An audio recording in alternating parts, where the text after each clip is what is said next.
Welcome to the Cincy Postcast. I'm Kevin Wallace, and before we get started with today's episode, I want to tell you about our good friends over at Streetside Brewery, who have got you covered when it comes to soccer. And of course, I am referring to FC Cincinnati. They are a great place to watch an FC Cincinnati game. They are a pub partner.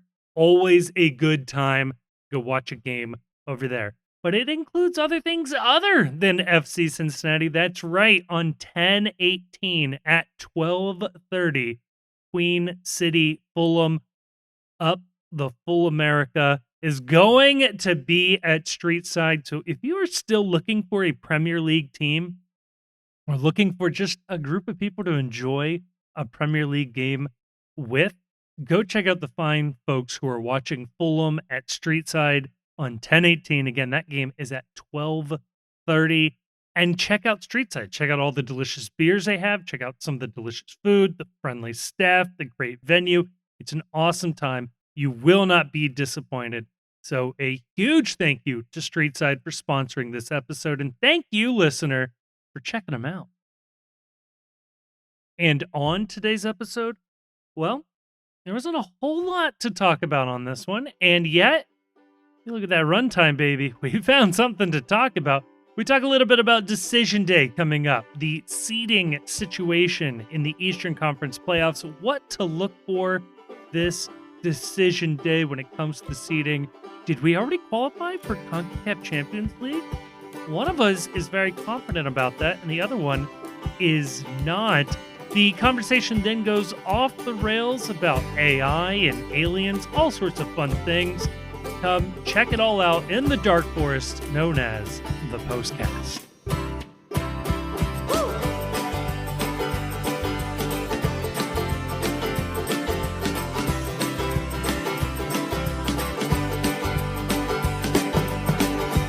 Joining me to talk about all of that and more, I am joined by two gentlemen who I am very interested to know if one of them, Grayson, not you, Chief, Grayson, did you listen to the last episode we posted, and did you learn anything in the first few minutes of me introing that episode?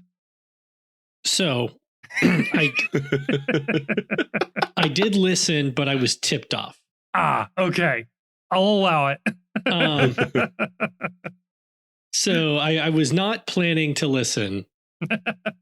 And when I do listen, I already know who the sponsors are. So I just immediately move it to 4 minutes after Kevin is done reading his like 800th unique ad for Streetside. Yes. I listen to every Streetside ad just because I support our sponsors.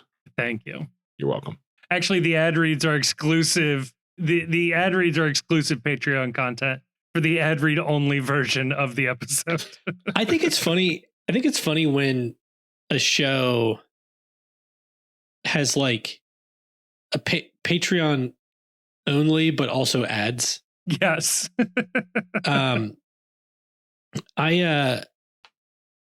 Especially like when it's like a big show. Like yes. it's like So oh, you guys are us. making no. But it's like we also don't do any Patreon only content. Correct. Really. Correct. So it's the only thing we people- it's the only thing we promise you when you become a Patreon is that you will not receive a minute of extra content. Not guaranteed a minute of extra content. Right. I have occasionally dropped a random thing here and there. Yeah. And then I've gotten some complaints that we don't do the listener questions anymore. I don't know if there's plans to bring that back or whatever, but I meant to do that this month and I haven't. So let We'll me do that now. We're going to need the content at some point. I know. I should have done it before this episode. Right. This would have been a great episode to answer questions.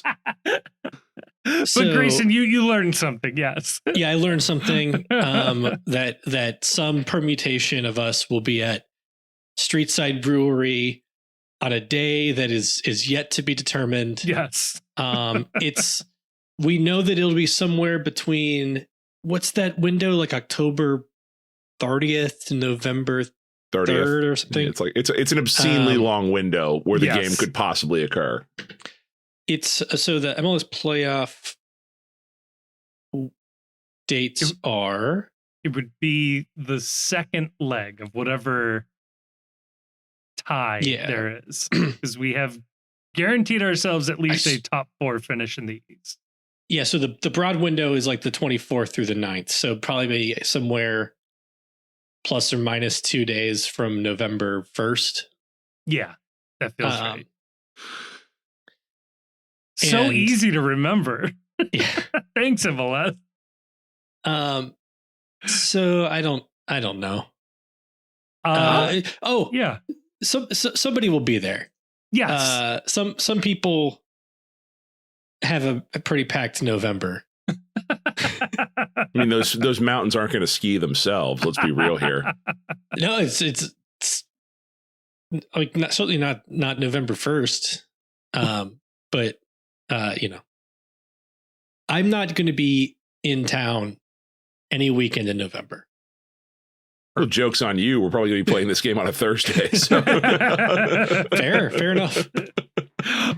If you also do not know what we are talking about, that is because we have an agreement in place.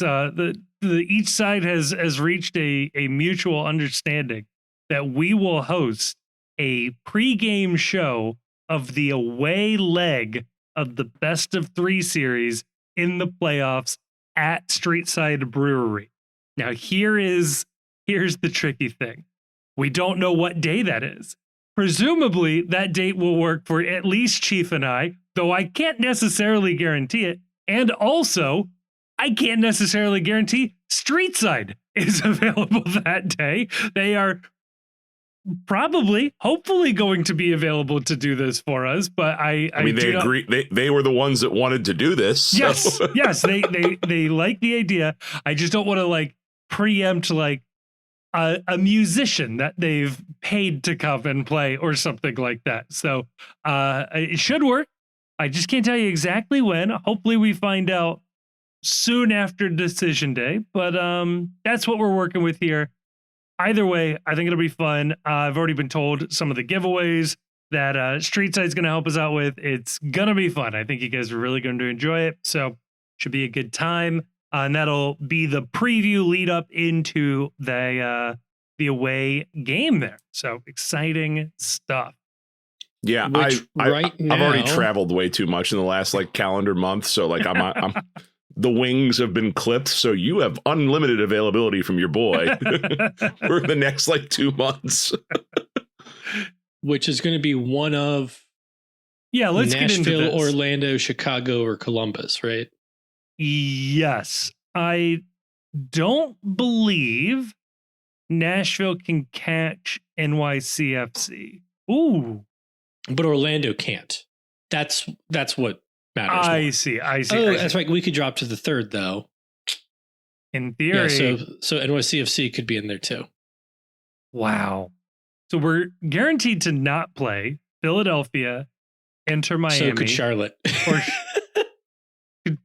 Charlotte could drop. Oh, Jesus. Yeah. So we're not going to play Philly or Miami. Anybody else is on the table. Presumably, we will not have to face one of Orlando, Chicago, Columbus, because one of those 3 will be eliminated in the play-in game to the playoffs. So there is that. Now, because of the way the Columbus Crew season has gone, it is annoying, but they could potentially sneak out of the play-in game and end up in 7th, which would have them play the 2nd seed, which right now is us. And if we win against Montreal on Sunday, will absolutely be us.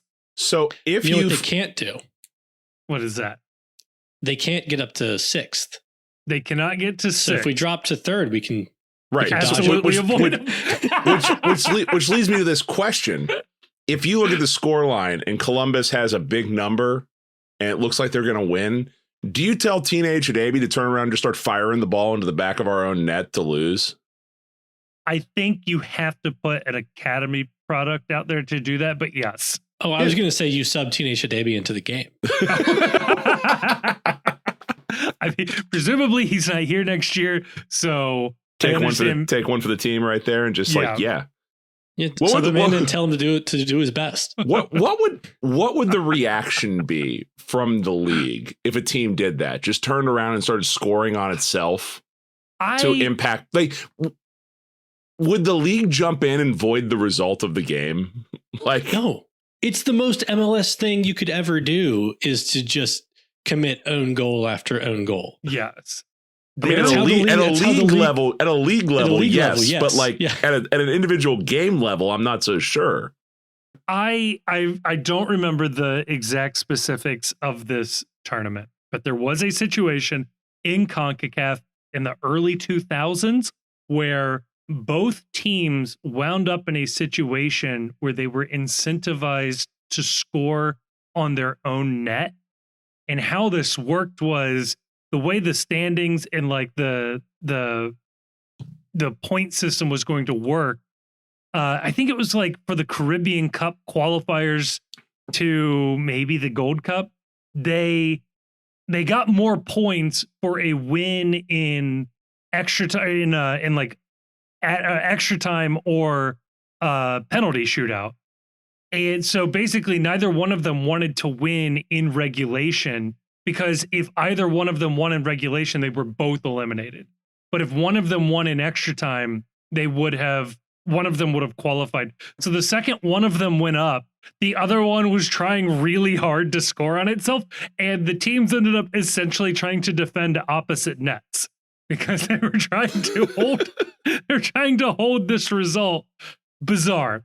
I don't know what happened. I assume MLS has some sort of mechanism in place to undo it or like deduct points for unsporting behavior, which is kind of also what you're going for. Yeah. Like, but you can't, as long as they can't add points for unsporting behavior. I love that idea a lot. I just need someone, if we're going to do that, I need someone to tip me off on that because I want to live bet the game immediately. Like, you see the coaches all start cracking up. You're like, all right. Right. Smash. No, you know that guy that like shorted Bitcoin and made like $20 billion the other day. Yes.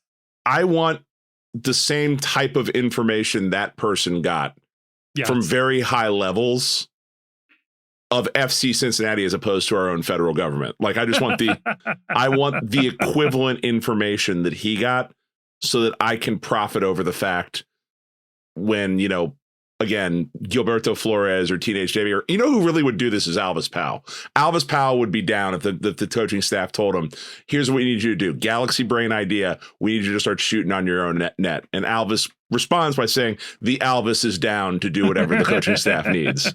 Here's the one, the only Alvis. Here's how it plays out. Okay. We shoot on our own net to force a loss. Okay. So far, so good. Columbus fully blows their lead and loses. Oh, okay. I like Chicago wins, and the league docks us 10 points. Puts us in the play-in game. Unsporting, puts us in the hosting the play-in game against Columbus.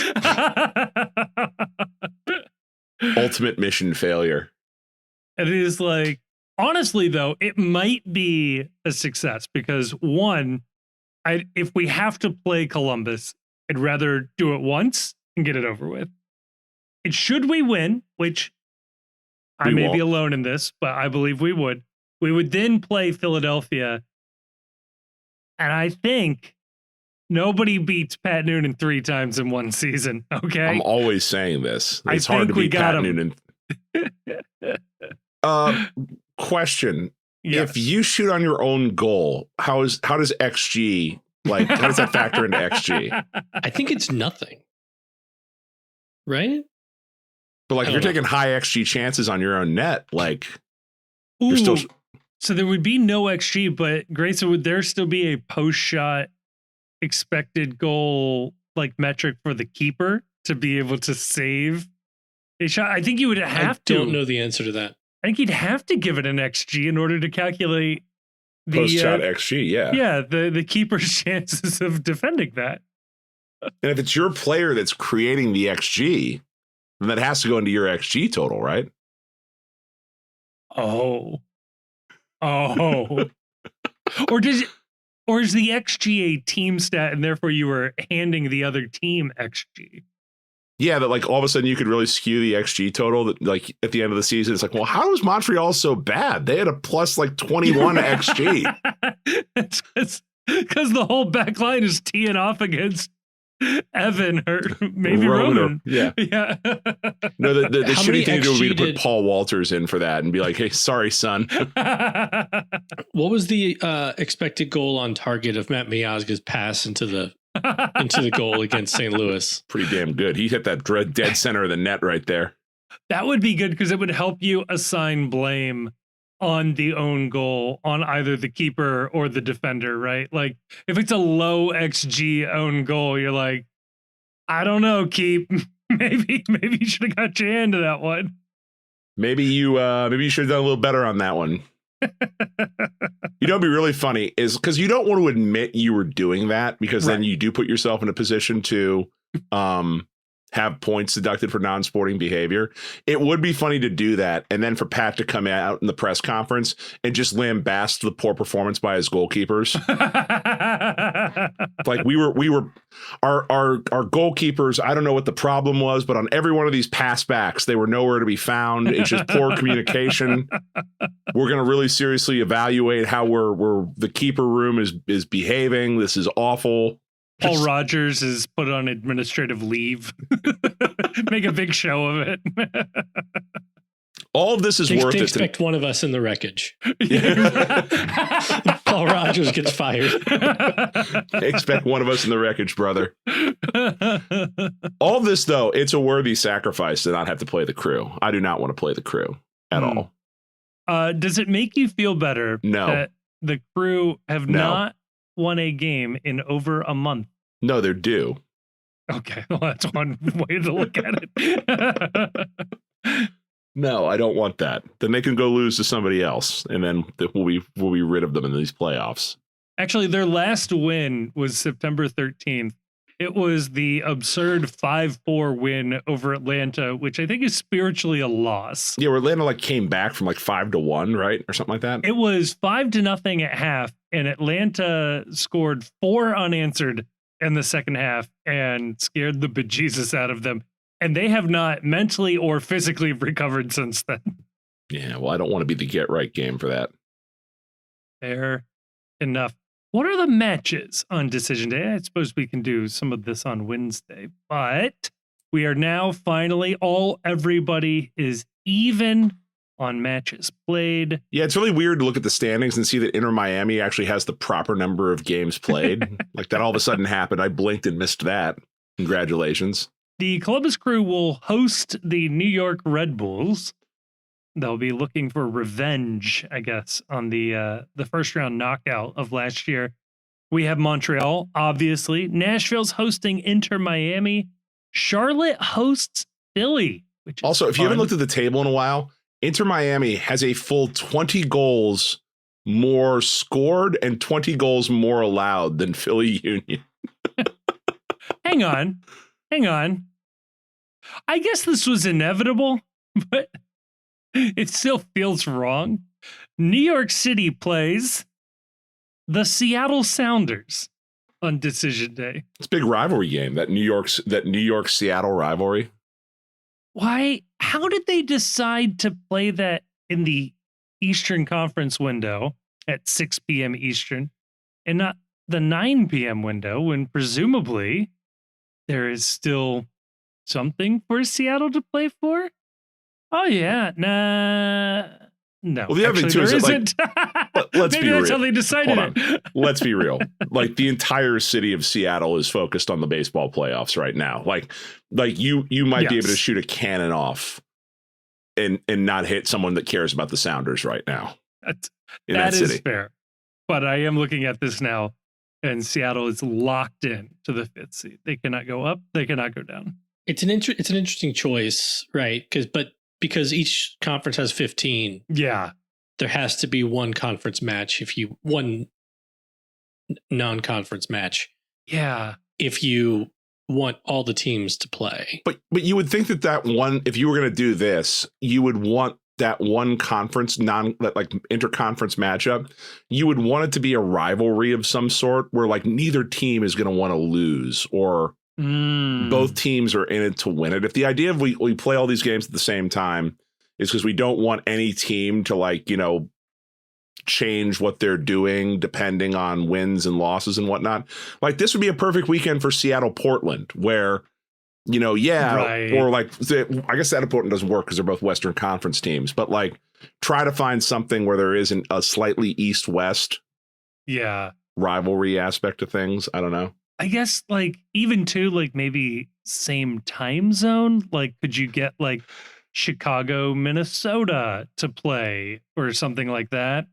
Or really the answer is as soon as two teams are eliminated from the playoffs in each conference, you flex them to that game.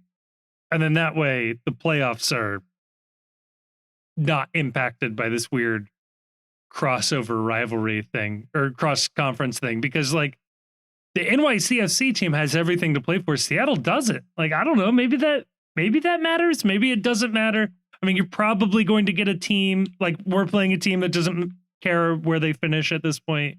So I don't know. Maybe it doesn't matter.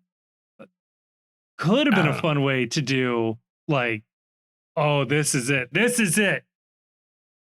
It's the toilet bowl. And the loser of this game actually gets the wooden spoon. So it's regardless of the actual standing. It's the two last place teams in each conference play on decision day. Loser gets the wooden spoon. Well, I mean, that should happen regardless. That should be like, so like I've had this long-standing theory that in the NFL, because the number one overall pick matters so much, that you got wild card weekend in the NFL, but they should be one last Thursday night game before wild card weekend. And that should be from the two teams that have the two worst records, and the winner gets the number one overall pick. Because Thursday night football always sucks anyway. So you get like one final Thursday night matchup where it's like the Jets versus the Bears or some shit like that with two lame duck coaching staffs, like two teams that are mentally checked out. And like whoever is the starting quarterback for the winning team is basically playing for the right to draft his replacement. I think that would be electric television. Oh, man. What if all 15 games were interconference matchups? I'd like that. Where there's like it's just they're all at like 8 Eastern. 15 games at 8 Eastern. East versus West. That would be more fun. I like that way more. Yeah, where it's just like you're scoreboard watching to see whether somebody else gets points. There's no like direct matchups or anything like that. Yeah. And theoretically speaking, like all 15 Eastern Conference teams could win. And it's like nothing changes. Yeah. That would be really fun. Yeah, just oh shit, the East is better this year. Just the entire table just freezes in place. Just don't give Don Garber ideas, because like I could see a reality where they do that on decision day, and then whichever East or West wins more games or accumulates more points, that determines who has home field advantage in MLS Cup, not record. Yeah. Yeah, because then you get into the thing where it's like, well, the Big Ten ACC Challenge wasn't really representative because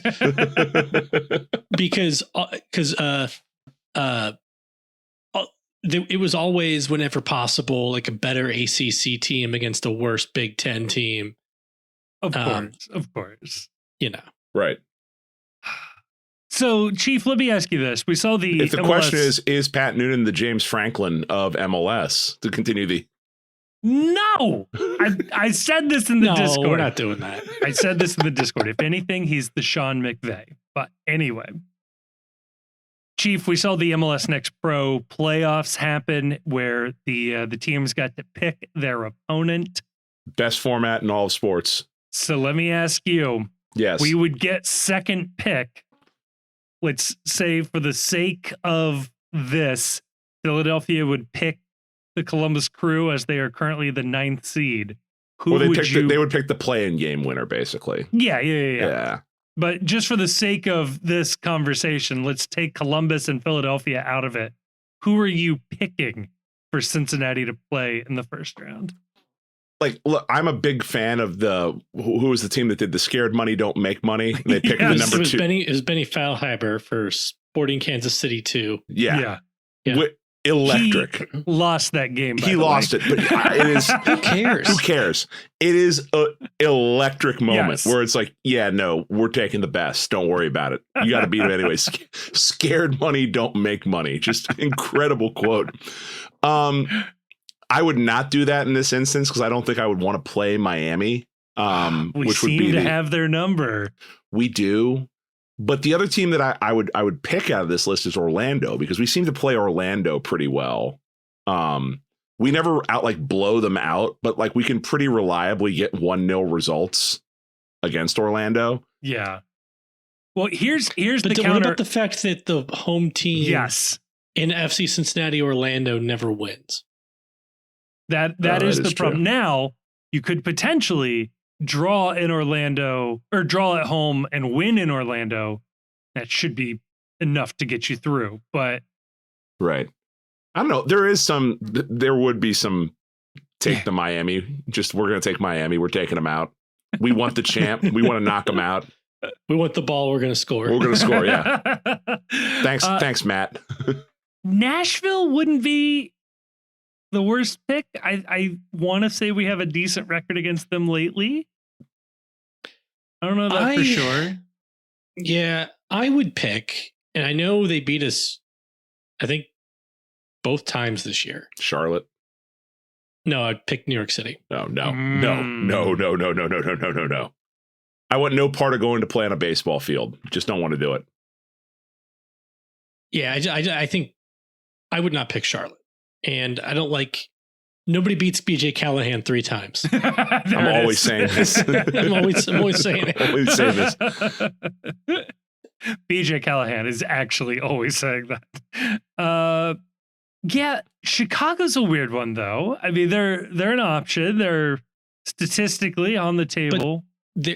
Right, but if we're assuming that Philadelphia picks the play-in game winner, it's either going to be Chicago or Columbus. So I see.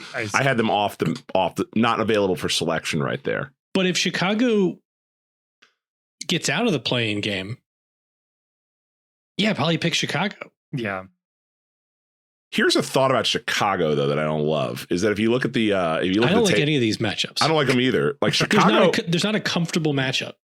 Were you aware that Chicago has the second highest goals scored total in the East behind Miami? And yet they have a worse goal differential than we do. Yeah, the defense isn't great, but they've had a handful of lopsided results going both ways. I want to say they won and lost a game having 7 goals scored going in both directions within like a couple of weeks of each Excuse me. They have the second highest goal scored total in the entirety of MLS, not just in the Eastern Conference.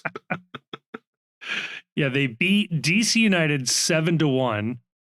They beat Charlotte 4-1, but then lost to Nashville 7-2. So I don't know. 7 goals is like a month's worth of goals for this team. It's a lot of goals. It's a lot of goals. And then Nashville came back and beat them 2-0 in Chicago. And yeah, I don't know. Because this league is fun and this league makes all sorts of sense. They should adopt the you choose who you play model. I think that would be incredible. I think that would be. It works for MLS Next Pro. It's good TV. It is a league that is starved for storylines, and like it instantly creates a storyline for every single one of these teams. It's like, well, you chose to play them. And like you sort of called them out. Yeah. And by making the decision to play them, what you have said, in effect, is that we think that you're the team that we can beat. And you've instantly given the other team bulletin board material before you even start. If you want to reward higher seeds by weaker matchups early, which I think is the entire point of the seeding, given the summer window comes like the middle of the season, it's very possible that there are some teams that a top seed would match up with who are there because they like sucked early, built their team over the course of the 2 windows, and are now on a tear. Yeah. Right. and it's not really rewarding to get to play them, Right. And there's also teams that are higher up who are maybe running on fumes and coasting from a hot start. And I think the only way to ensure there's no way to ensure, unless you do like a college football playoff committee, that you get that seeding exactly right. But by giving the higher seed a chance to pick their opponent, you at least get to ensure that each team, in order of priority, gets their preferred matchup. Yeah. Oh, yeah. I mean, a great example of this is Dallas. FC Dallas lost on Friday, July 25th, 4-3 to NYCFC. They then did not lose a single game until yesterday. Like, they lost Lucho. They straight up Ewing theoried Lucho and became a much better team. I don't know if they even make the playoffs, but that is a team, like on the Western Conference, doesn't really matter for purposes of this conversation, but it's like that is a team that is rising up quickly, that looks like an 8 seed. Like, I mean, literally is the 8 seed right now, but is like, they're better now than everything that their record is showing them to be. Now, they did lose to LA Galaxy for what it's worth, but to go unbeaten that long is impressive. Yeah, it sucks being in the East this year. They're like all these teams, you look at it and it's like every one of these teams you can make an argument for. I think in the East, like if you squinted, you could make an argument for every single one of these teams at least making it to MLS Cup final. Yeah. Like, I think the only team where, like, if you looked at it and be like, I would be shocked if they did that, the only team is Chicago. And that's only because their defense is atrocious. But you laid it out. They got a high-powered offense, man. Yeah. Like, they may be able to just blow the doors off of everybody they come up against. Right. And you got to play like Hugo Kuipers, where it's like he can take a match over at any time. Right. And so, yeah, like you look at this, you look on the East, on the West, and it's like, I would have a really tough time seeing Salt Lake City, Dallas, Portland, Austin. Like, they would all shock me if like any one of those reached MLS Cup finals. Yeah. The top 5, it's like, okay, you can make an argument for any one of those 5. But in the East, it's like, no, all these teams, like even Columbus, it's like, you're telling me you would be shocked if Nancy sort of figured things out and went on a playoff run. Like, I mean, Columbus has Rossi back. They have Nagbe back. I don't know when Abu Ali. I think he's out for the. I think he's out for the year. He's out for the year. What I heard. But yeah, I mean, outside Chicago, who, as Kevin mentioned, can put goals up. I wouldn't be surprised if any of these teams beats any other. Yeah. Like if you're Philadelphia and you're playing Columbus, best of 3 in the first round of the or even playoffs, or even Chicago. Yeah, I don't like. You're not comfortable. No, the margins are so slim on all of these things, which is why it's like, it's part of why I was so bummed out that we scuttled in the Shield race, is because the conventional wisdom is that the Shield is the harder trophy to win and more representative of overall success. Yeah. But in a strange sort of way, even though it's the harder trophy to win, it's more reflective of the quality of your roster and the quality of, your coaching staff and just everything about the quality of your club. MLS Cup, yeah, like I really want to win it because it puts the star over the badge, and it's like, that's, Columbus has it, we don't, and that annoys me. Yeah. But you look at the table, and it's this year more than any other year. You can look at it and be like, there's going to be a large element of luck here because every one of these teams is good. Yeah. And over a 3-game short series, especially where it goes to shootouts immediately afterwards. And there could be games where, and there probably are going to be games where you play well, the other team plays negatively on the road, and you find yourself in a shootout where it really is just coin flip, dumb luck type stuff. Yeah. And like luck plays such a huge role in advancing through MLS Cup. Who are your matchups as you advance through MLS Cup? And so it becomes, I think it's even though they say the Shield is the harder trophy to win, I think MLS Cup is harder to win just because I don't think you control as much of your ability to win MLS Cup as you do to win the Shield. I'd agree with that. The other funny thing we have with this season in particular is there's less of a reward for being good all year because all the teams in the playoffs are really good. Like, you don't get rewarded with a bad team in the first round or even potentially the second round as you do out west. You get a really good team. You get a team that a game or two away was also in the Shield race if the right matchup had played out just a little bit here or there. And we're talking about adjusting fine margins. In the West, you've got to reinvent an entire narrative to put FC Dallas or Portland in the Shield race. Orlando could have been there in like 2 games. It's absurd.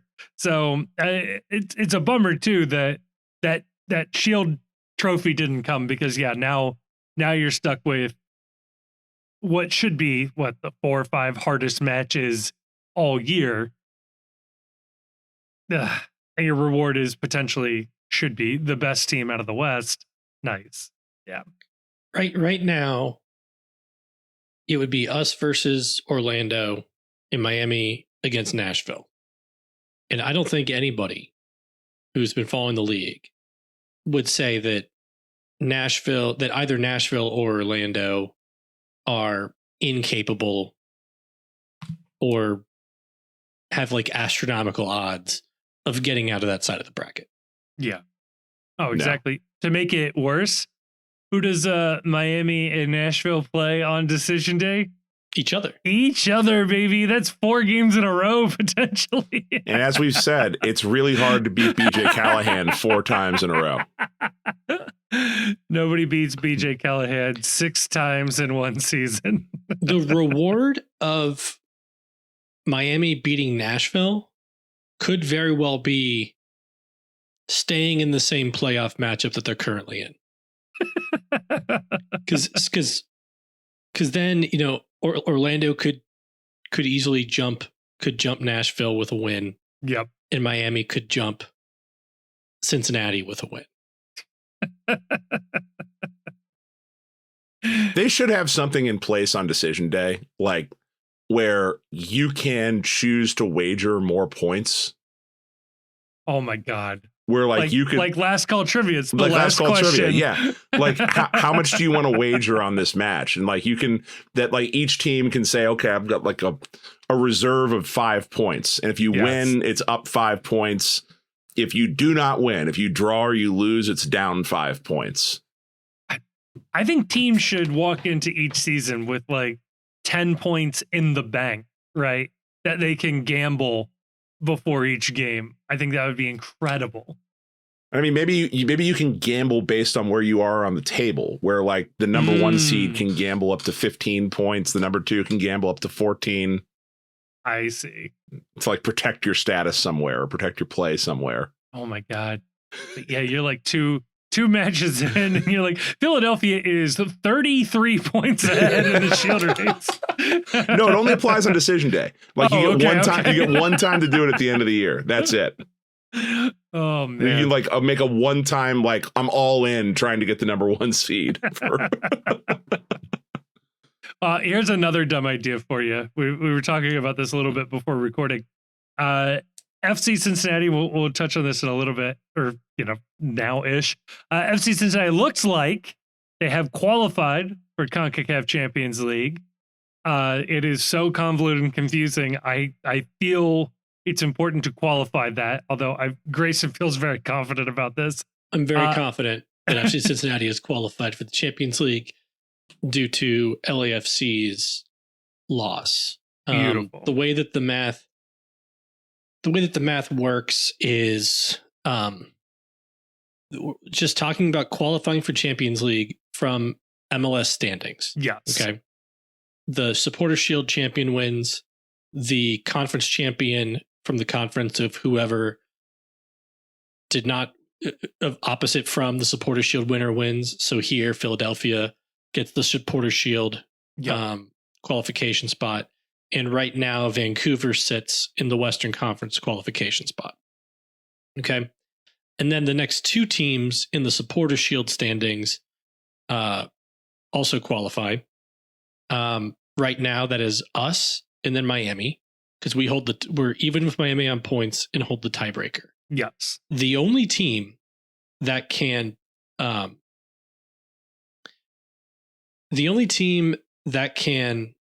pass us is San Diego FC. Okay. That matters. Or that can pass Cincinnati and Miami. Yeah. Is San Diego FC. Okay. LAFC could tie Cincinnati and Miami on points, but we would have the tiebreaker over both Miami and LAFC. Yes. Okay. If San Diego passes us and Miami passes us on decision day, we drop down to the 5th spot in the Shield or the 3rd spot in the Shield standings after the two conference champions. Okay. Yeah. And then you say, oh, don't qualify. Well, only the next two in the Shield standings qualify. How are we still qualified? Yeah. Miami is already qualified by virtue of making Leagues Cup finals. Boom. And so their spot goes down to the next spot in the Shield standings, which worst case scenario would be us. Okay. I like it. So love it. We have qualified for Champions League based on our position in the Supporter Shield standings. Look at us go. Now, my question to you, Chief, would you trade that for a spot in the Open Cup? It does feel like that's the easier tournament to win. I don't know if we talked about this. Like, it was a little annoying seeing Nashville win that trophy and celebrate that. Yes. Because it's like, I get that it's now become the NIT of trophies or the CBI of trophies, but like, still a trophy. Of all the trophies awarded in American soccer, it is the oldest of all the trophies awarded in American soccer. It means a lot to us in this city just because we associate so closely with the Open Cup from our run in 2017. Yeah. Time flies. Like it is annoying that your reward for being good is you get put into the harder cup to win, when it's just like, I would just like to win a cup. Yeah. Like the Open Cup really came down to, what's funny is the two teams that didn't make the final that probably should have, Philadelphia and Minnesota. The two better teams all year ended up losing in the semifinals, and it certainly makes it way easier. However, those were like the only two teams with a pulse in this tournament. So right. No, I would very much like to be able to opt out of the Leagues Cup and go back to the Open Cup just to try and win it. I don't care that that's slumming it. I think that would be cool. Especially just to win it, right? Yeah. Like maybe there's an argument for, hey, if you have won this in the last 10 years, you can't jump into this. But like to seal us off from that, super annoying. Like, and for what? To play in the Leagues Cup where the format this year was all wonky, where like advancing was like a shit show, and it wasn't entirely within your control whether or not you advanced or not. Yeah. No. Like, all you have to do in the Open Cup is occasionally you have to beat like a really motivated, Detroit City or like a super motivated Pittsburgh Riverhounds. And you do that a couple of times, and then you're playing against other MLS also-rans and has-beens and never wases. Yep. Yeah, we could have dominated that. And it bothered me to see, it always bothers me to see other fans having a good time. Like my optimal resting state as a sports fan is I want other people to be miserable if I'm miserable. Yes. This is where the Tom Brady theory used to come in back in the day, is that if my team can't win, I want Tom Brady to win because that will make everyone unhappy. So I don't want Nashville being happy. That like really bothers me. And I wish we would have had a chance to play that game and win that cup. Yeah. And I understand Miami and Vancouver like disprove this right away. but it's not lost on me that Philadelphia did not have to play in Champions League and played an Open Cup and won Supporter Shield, and Minnesota also avoided Champions League, only had to play an Open Cup and came damn close. And both of those teams put together their best seasons ever. Whereas like we had like known travel issues around certain games that cost us early results and could very well have been the difference between the Shield and not. Like, I don't know, just frustrating that your reward is an easier regular season, an easier cup. And then the way this is going to work out is that, like, for some reason, we're not going to qualify for Champions League next year. And it'll be the first time that they've played it in the middle of the MLS season because we're switching to the winter schedule.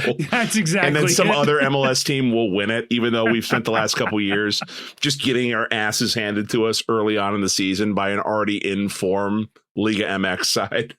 Yeah, we won't get lucky with like the hero Guatemalan club that somehow gets to the quarterfinals or something. Yeah. Annoying. Oh, geez. I also don't love I don't love that this was an off week. I hate the idea of like waiting a week for decision day because I'm just ready for the playoffs to start, right? Like this is annoying. In both leagues, I think the playoffs are already set in both the East and the West. Like all like spots are claimed. Just the West, in theory. You've got San Jose, Colorado, Real, Salt Lake, and FC Dallas all vying for that play-in game for whatever it's worth. Who are we rooting for? We rooting for DeAndre getting the playoffs with Real Salt Lake? I think we want a Colorado Real Salt Lake because I think those two have the most ex-FCC players. Well, Awaziem is no longer on Colorado.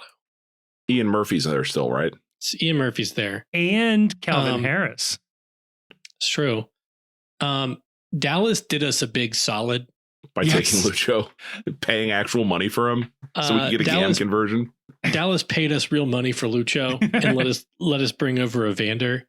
And then they just kind of shipped him off to Brazil midseason. Sort of a halfway home for South America. So I'm not sad if Dallas makes the playoffs. I think that's fair. Out of those four. Is there any soft spot for the chaos that is the San Jose Earthquakes? I think it's funny if Bruce Arena makes the playoffs, just because that's a story MLS I think probably wishes would just go away. Not unlike the Bob Lilly situation in Pittsburgh right now for the USL having their own similar situation. Yeah, do we know anything about that? No.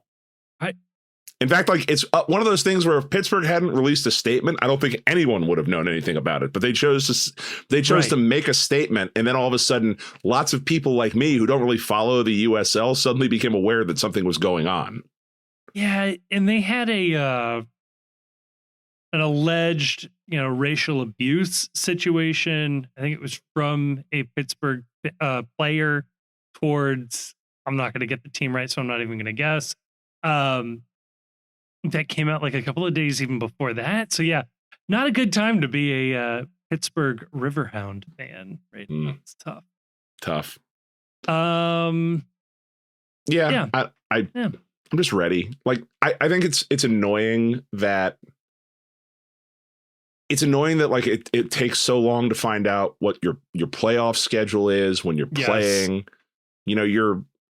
You're asking fans to commit, more money for playoff tickets. It's going to be a best of 3 series. And here we sit a week from decision day and, we still don't know when the playoffs are going to be. We don't know when we're playing. We don't know when we're planning our live show. And it's just, let's get this show on the road. Let's get this shit going, Mm-hmm. I agree. Then finally here, I got one last one, Chief. I don't know if you saw this one flagged by a number of people on the internet. MLSsoccer.com is now using AI to write match recaps for matches played by MLS teams. I got a real kick out of this one, though. At the very bottom of the article, there's a little disclaimer that said, this story was automatically generated based on match data. Content has not been reviewed by editorial staff. Hiring AI writers and not checking their work. Chief, thoughts? I mean, the AI has the opportunity to do the funniest thing ever. It could have been spitting out lyrics to like Rage Against the Machine songs, and if they're not checking it, who would know? Right. All right. So I'm going to give potentially a controversial take here. Okay. And I know a lot of people are going to disagree with this. The more people hate AI, the more I root for AI. Okay. Like the visceral response that people have to AI now, we're like calling it slop and being like, this is stupid. This is awful. This is ruining. It's like, I don't know, man. I just watched a video of Martin Luther King turning heel and joining the NWO in an old episode of WCW. Like, that's funny. I'm sorry. Like, it's ruining society, but I'm really enjoying all these like parody videos and shit online. And like, the more people complain about it and try to deny that this is funny, the more I'm like, you know what? This feels performative. I think this is good stuff right here. So I think it's a bad take. Of course it's a bad take. I told you it was a bad take. But I think you're kind of adjacent to a point that's worth making, and the whole AI thing is people I think have a tendency to go overboard, like with the usage of the label slop, with kind of denying that LLMs have like any practical utility or any profitable uses. Obviously, there's profitable uses. Obviously, some people are using it to save time and, make more money, or, work more quickly, to create Excel tables real fast, to summarize like massive amounts of documents. And I think that when you focus on slop or, oh, it's useless, it sucks, you're leaving yourself open to essentially having to accept, if somebody can show you that AI can be used well, that it's okay now. Right? If you're making it like a quality judgment, and if it does become kind of undeniably good, well, there goes your whole argument. You got suckered into talking about quality when really what it is it's a like kind of like just like a existential kind of red line. Yeah, it's it's more just of a moral it's just like, argument. It's like we can't use this, not because it's like not going to make some people a lot of money. We can't use this because it's going to like degrade the human race writ large and like render people redundant. And, here, like, if you replace all entry-level writers with AI, how do you get like mid-career writers? Yeah. And if we start letting AI like generate movies, generate novels, we've taken that away from like people, who enrich our world by being artists who are responsible for doing this. And we cease having like anything revealed to us about like human nature. Like even when a person makes a piece of art that stinks, right? They failed podcasts. They failed in human ways. Yes. And there's stuff you can get out of that, and it has even that, has value in kind of like enriching our understanding of art and creativity as people.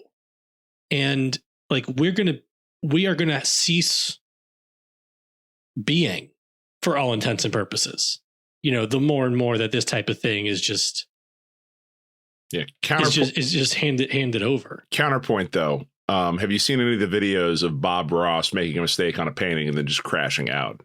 Because they're really funny. So I'd rather see a real artist make a mistake and crash out. But nobody films that. It's in Apocalypse Now. There's a whole sequence of Apocalypse Now that's just Martin Sheen having a nervous breakdown. And then they had to like get his brother, who sounds kind of like him, to record some voiceovers because Martin Sheen, got like malaria and had to go to a sanitarium or whatever, like whatever happened there. And like this doesn't happen. Like Perplexity doesn't do this. Do you believe Perplexity one of them? Yeah, yes. Perplexity or Sora. Like, I don't believe you would be able to tell the difference between if I don't care.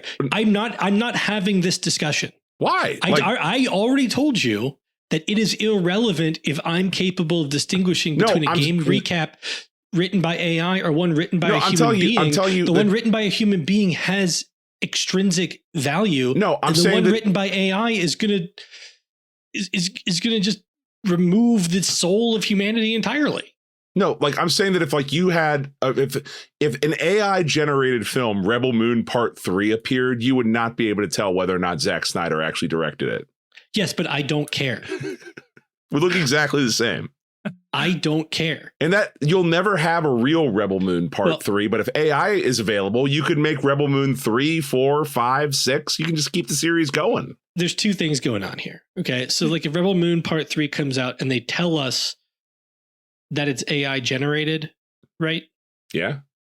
And even if you can't distinguish between the version of the movie made by AI and the version of the movie made by Zack Snyder, the version of the movie made by Zack Snyder has value and the version of the movie made by AI has zero. It's got negative utility. And so if they put out Rebel Moon Part 3 and they said Zack Snyder made it, and in fact he didn't, and AI made it, that's fraudulent, right?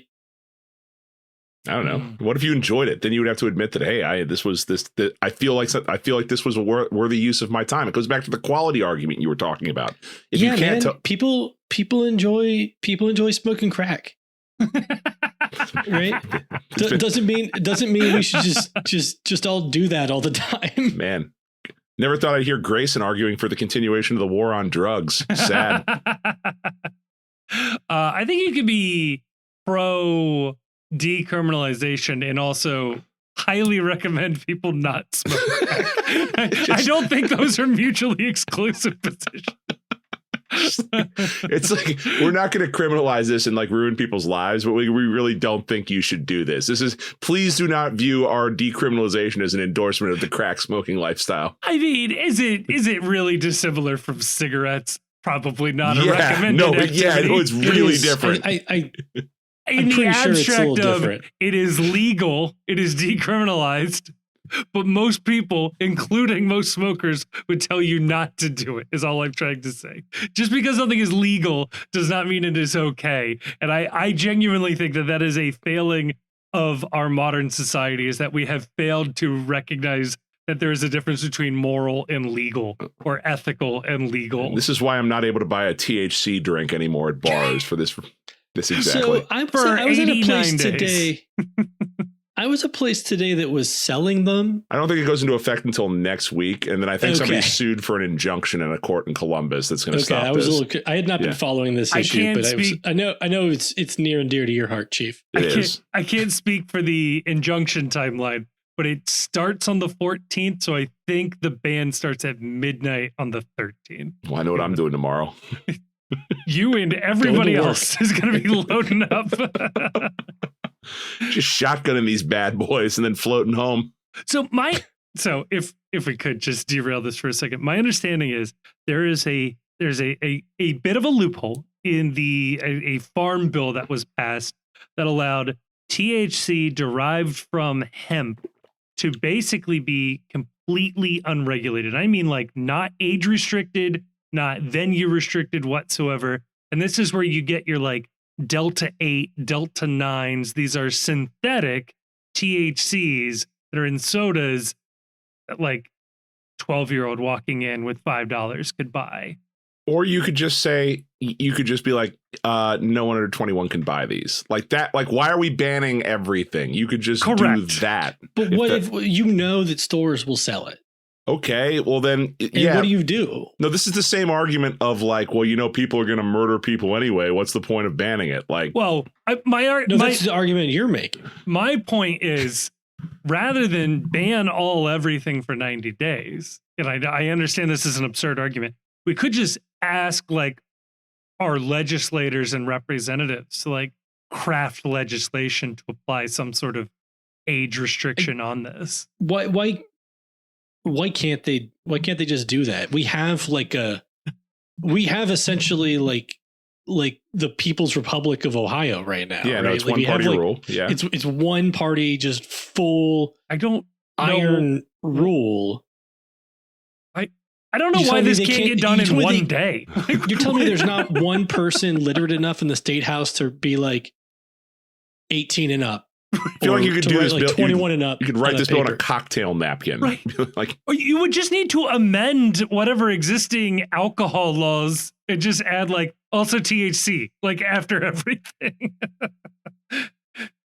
I mean, yeah, but like it's not woke, so we're not going to deal with that. we got to really take our time and think about it. Hold on. We're busy. We're not dealing with this. This is not woke enough for our time here. We need both a long amount of time to craft the exact language we need and also the most blunt instrument available to us legally to ban everything while we think about what the, sort of sophisticated action is here. I mean, they're going to also ban water and replace it with Brondo at some point, too. I'm told that that's the timeline we're in right now. Only if it has Delta 7. We're going to take out the fluoride and put in electrolytes. Has anyone ever tried Delta 1 through 6? Because like 7, 8, and 9 seem like a really good time. Delta 1 might literally be like smoking rope from an old-timey ship. No, Delta 1 is a $9,000 plane ticket to Europe is what it is, unfortunately. And Delta 2 is the +1 add-on. Yeah. The AI for articles, though, I don't understand the point of this because it feels like the amount of content they produced, they could pay someone to do. This was like 2 paragraphs. Like it wouldn't take a lot to just have a person do this and maybe provide some value for what you're doing. And I can't help but like also think about in this space, like we had him on the show this week with Carter Chapley, our friend of the podcast. Carter's already writing gamers for MLS. Right. And like what I was thinking about was that like, the incredible value add that he is to following FC Cincinnati and the content that he generates and the reporting that he does. And it's wild to me that every team doesn't have a person like him that does what he does. And then the idea for the league to be taking a step back from doing more reporting on itself and being like, no, we're just going to feed this into ChatGPT and let it spit out 3 very uninteresting paragraphs that no one is ever going to click on and read. Like, why would you ever click on and read an AI generated game recap? Like, who is this content for specifically? AI to scrape and aggregate so they can get the results of the game and spit it out later when somebody asks. Or the person browsing with some sort of AI add-on or AI built browser where they're not even going to read it. They're just going to click another button that has a different AI model summarize what the other AI model already wrote. Here's the insane thing. In general, MLS and freelance soccer websites like this will pay you between $10 and $30 at the high end for an article like this. MLS saved $15 in doing this. What are we doing, guys? You add $15 here, $15 there. Eventually, that's real money. This is how we get Messi to resign. It's like a case of THC sodas for the next 24 hours. Do they sell them in cases? I'm sure they do if you ask the right person. Cases? Ooh, I don't know. I've always seen them probably like Sixers. Sixers and 4-packs. Yeah. Yeah. A keg of THC.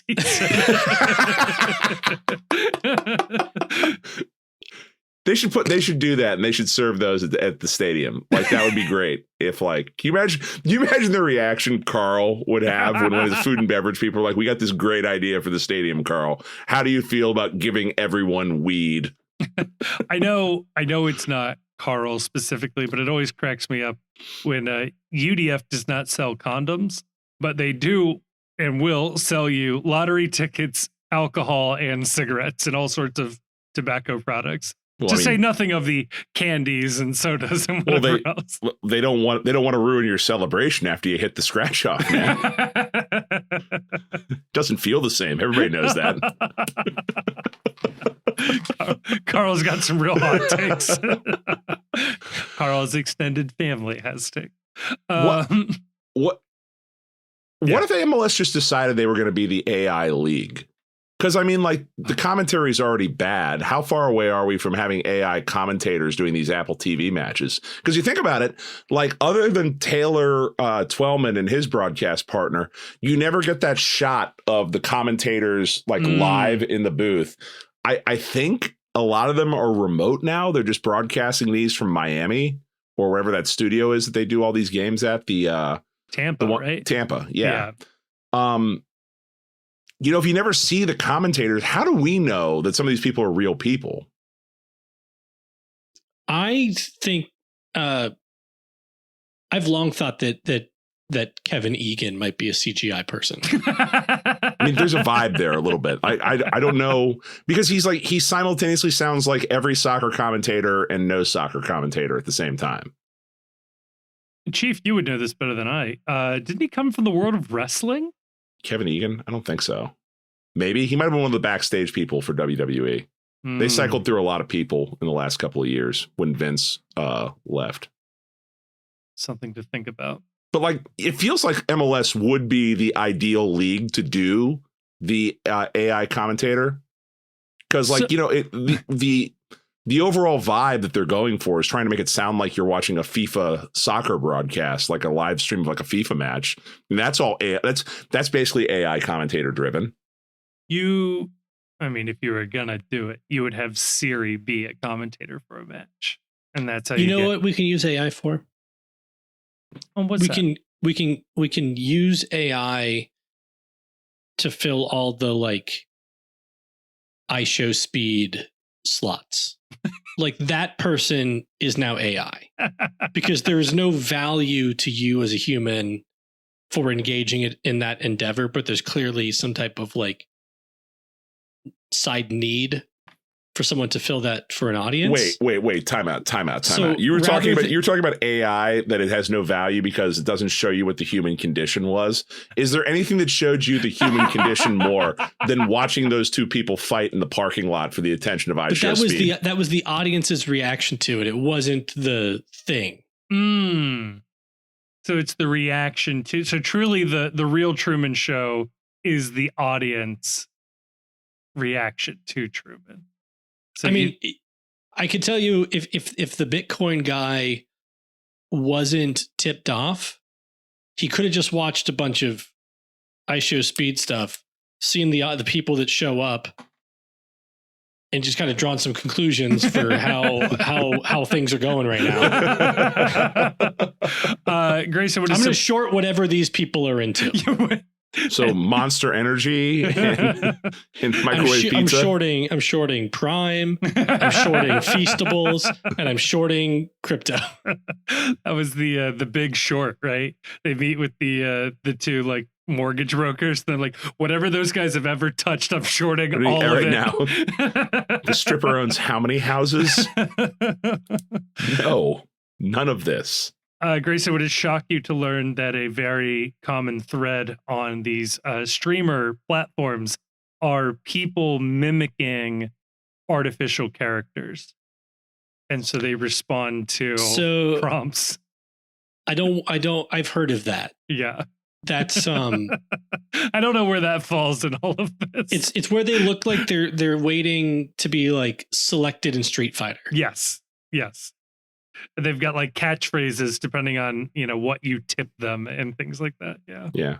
Yeah. There was a guy I sat next to in high school where you could just pay him $1 to make pirate noises really loudly in class. It has that same kind of vibe to it right now, I think. No.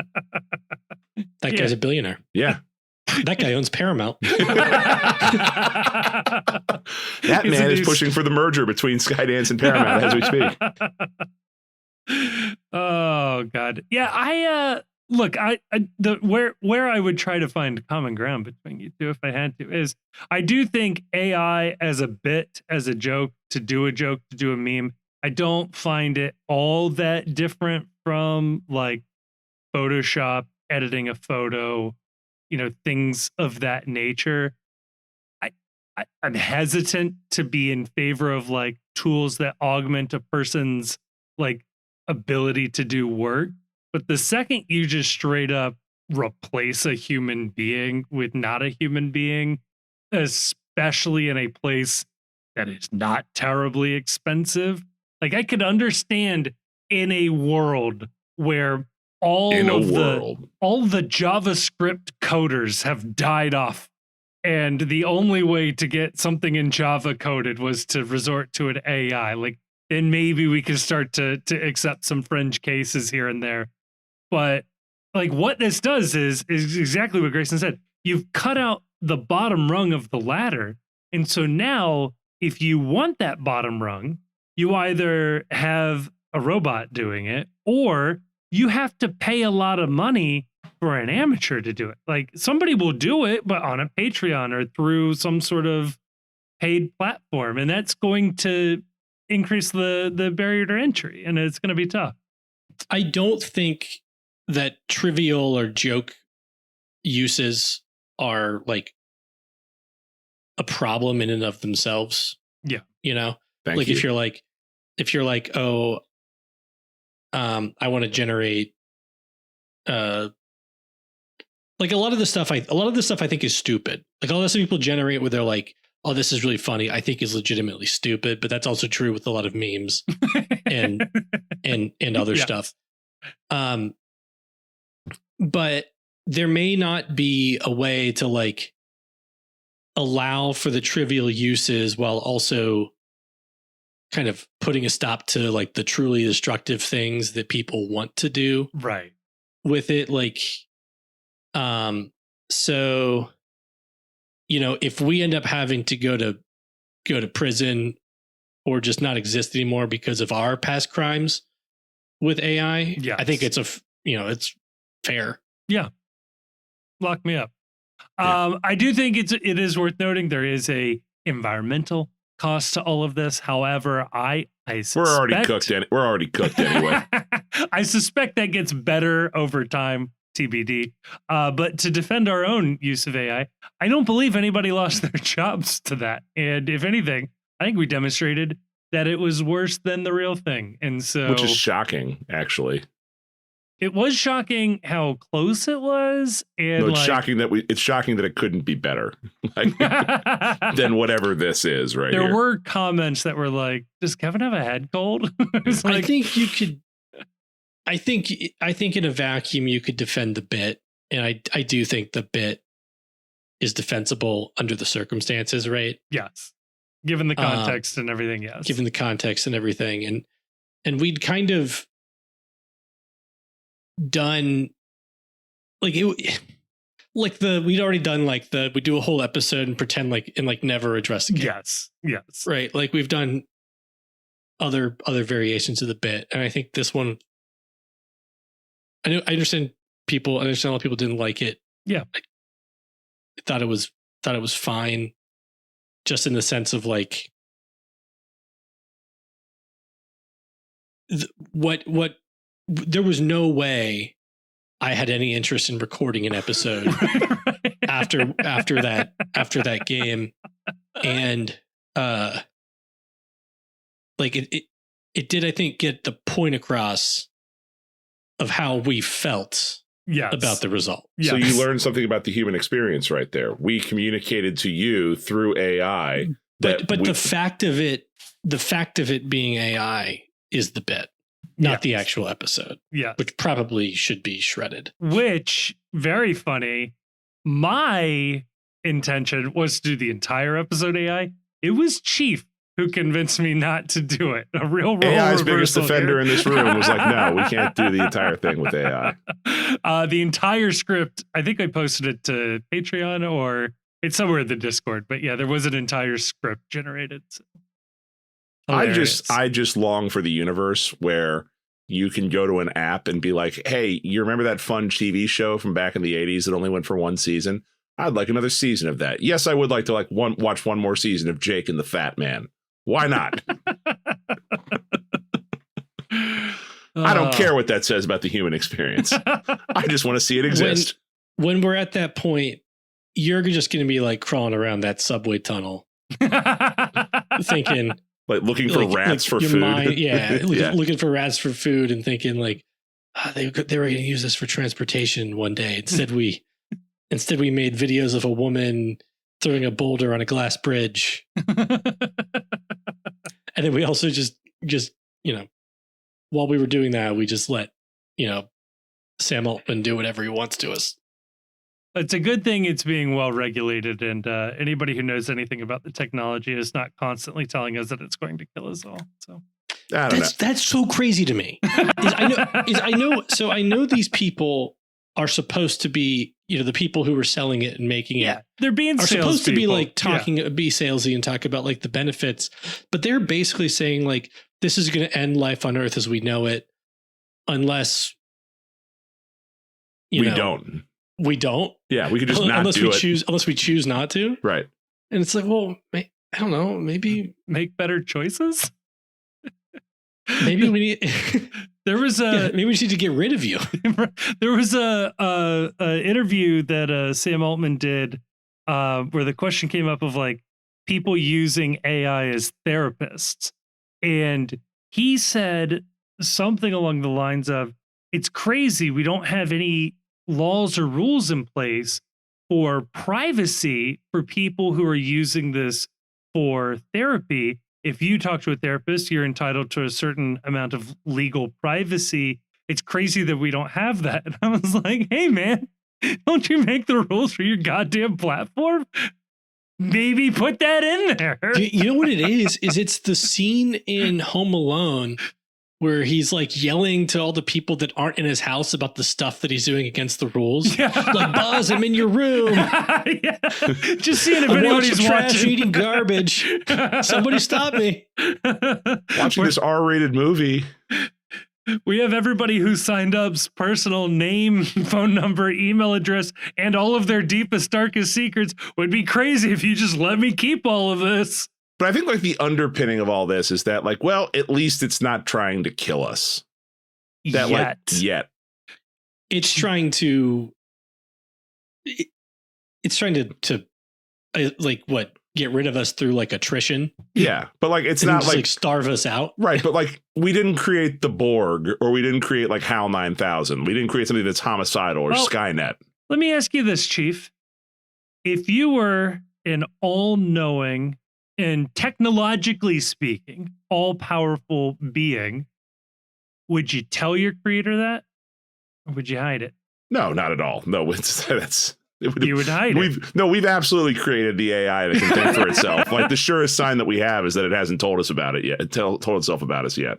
That's the question that gets me. No, it's doing two things. It is self-aware and not revealing itself, and also scrubbing the internet of all information about the 3i Atlas interstellar craft that is traveling through the solar system right now.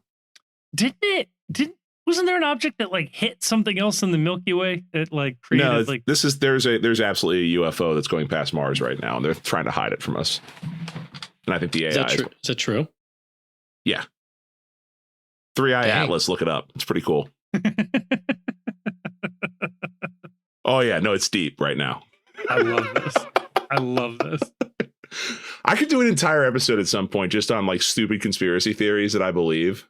Like it recently came up in the I only believe the good ones, the smart ones. It came up in another Discord that I'm on about Graders was offering a Dubai chocolate milkshake now. Are you familiar with the Dubai chocolate conspiracy theory? My understanding is think so. Dubai chocolate is just pistachio and chocolate. What am I missing here? Is that Dubai chocolate was invented and promoted heavily on the internet by the upper echelons of Dubai society to cover up for what the Dubai chocolate search term used to mean vis-a-vis young women that were going over to Dubai to meet men. Oh. And you can use your imagination as to what that referred to before. Oh, no. It's very similar to the way Disney made the movie Frozen in order to change the search algorithm so that when you search Disney Frozen, the first result wasn't Walt Disney's frozen head. I think Peter Thiel is doing that with the Antichrist stuff right now. Yeah. Where people used to see this guy like on TV and it's like, oh, like his skin is like literally boiling and his tongue keeps like sliding out like a lizard. And apparently he like ingests like the blood of young people too. I think he might be the Antichrist. And then now he's like writing a book and giving a lecture about like you guys should really be concerned about the Antichrist, who is not me. Who I can't emphasize enough is not me, is somebody else. But I am going to be the person who is alerting you to this fact right here. Which is so good because whenever these people are so concerned about that, it's like, he matches the best description, or Donald Trump could potentially match the better description. It's like, do you see the clip where he was asked like if the human race should continue? Oh yeah, and he like thought about it for a second. He's like, well, it's like kind of a complicated question. He thought about it so long. The New York Times interviewer said, "That's a concerning pause." Whatever. We probably don't deserve it at this point. Like, dude, I just want to hang out. Yeah, just let me live my life. I, for one, welcome our alien and AI overlords. Bring it on. Maybe the AI alerted them. Could be. Maybe they are AI. Chief, have you heard of the dark forest theory of space? Yeah. Absolutely. I'm a big Fermi paradox guy. I do a lot of late night reading when I can't sleep, and it's disconcerting to say the least. Yeah. I'm getting those vibes from this craft. It's just speeding right through. It's like, nope. No, not stopping here. If you're not familiar, the dark forest theory of space is that if you're in a dark forest, it is very quiet, but generally it's ill-advised to start screaming and shouting, because that there are things out in the dark, scary forest that would come and get you, a wolf or a bear or something. It's not generally good to attract attention to yourself, and that you then apply that to space. Why does space appear to be so quiet? Why is there no, signals or data being transmitted around space? It could very well be because the other intelligent civilizations have learned long ago to not shout into the dark forest of space, lest you awake the scary ones. We've researched your claims about the Reapers and found them not to be true. Great reference. This episode's already gone off the rails. Are we done here? No, kill it, please. Fuck Columbus.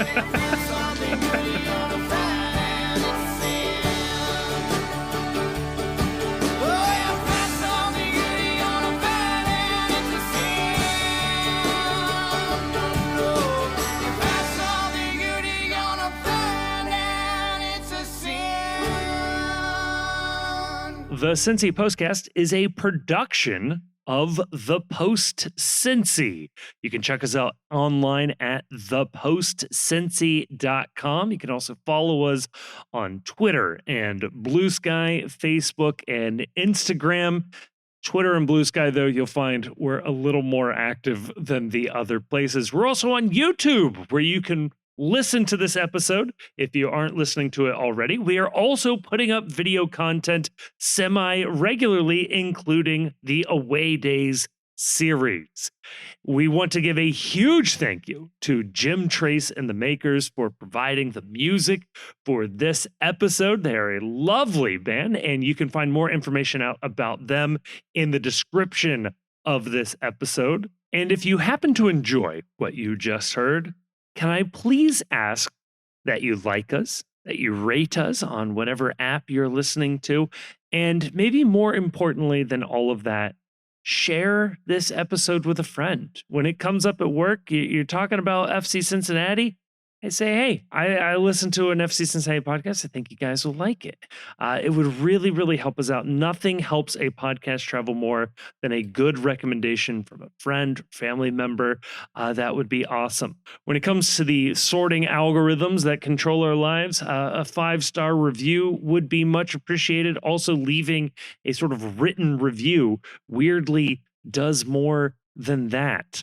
That's how the algorithms work. So maybe say a nice or a mean thing, whatever. Just as long as you give us 5 stars, that'll really, really, really help us out. And if you are looking for more MLS content, check out our other podcast, The World's Gam. Again, a link will be in the description of this episode. That is where we touch on league-wide storylines and news, and we talk about other games and a couple other teams in there as well. Think you will enjoy it if you are just dipping your toes into Major League Soccer. A huge thank you to all of our sponsors. A even bigger thank you to all of our patrons over at Patreon. But maybe most importantly, thank you for listening to this episode.